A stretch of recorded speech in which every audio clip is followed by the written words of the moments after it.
ശബരിമല സ്വർണ്ണക്കവർച്ച കേസിൽ അറസ്റ്റിലായ ദേവസ്വം മുൻ കമ്മീഷണർ എൻ വാസുവിന്റെ റിമാൻഡ് കാലാവധി കഴിഞ്ഞതിനെ തുടർന്ന് ഇന്ന് കൊല്ലം വിജിലൻസ് കോടതിയിൽ ഹാജരാക്കും.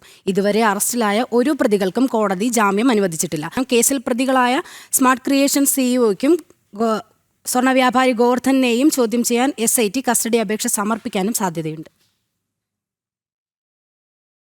ശബരിമല സ്വർണ്ണ കവർച്ചയിൽ ഇതുവരെ 9 പ്രതികളെയാണ് പ്രത്യേക അന്വേഷണ സംഘം അറസ്റ്റ് ചെയ്തത്. ദേവസ്വം മുൻ കമ്മീഷണറും പാർട്ടി സ്വാധീനമുള്ള എൻ വാസുവിന്റെ അറസ്റ്റ് CPMനെ ആദ്യഘട്ടത്തിൽ തന്നെ പ്രതിരോധത്തിലാക്കിയിരുന്നു. പിന്നാലെയാണ് CPM ജില്ലാ കമ്മിറ്റി അംഗം കൂടിയായ A പത്മകുമാറിനെയും അറസ്റ്റ് ചെയ്യുന്നത്. പ്രതികൾ സമർപ്പിച്ച ജാമ്യ ഹർജികൾ വിജിലൻസ് കോടതിയും ഹൈക്കോടതിയും തള്ളിയിരുന്നു. റിമാൻഡ് കാലാവധി അവസാനിക്കുന്നതിനെ തുടർന്നാണ് എൻ വാസുവിനെ ഇന്ന് വിജിലൻസ് കോടതിയിൽ ഹാജരാക്കുന്നത്. വീണ്ടും റിമാൻഡ് കാലാവധി നീട്ടി നൽകും.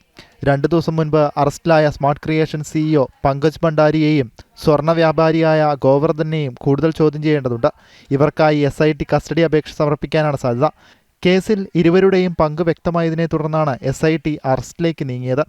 ദേവസ്വം ബോർഡ് അംഗങ്ങൾ ഉൾപ്പെടെയുള്ള പ്രതികളുടെ അറസ്റ്റ് വൈകുന്നതിൽ ഹൈക്കോടതി SITയെ വിമർശിച്ചിരുന്നു. പിന്നാലെയാണ് മറ്റ് അറസ്റ്റുകളിലേക്ക് SIT നീങ്ങിയത്.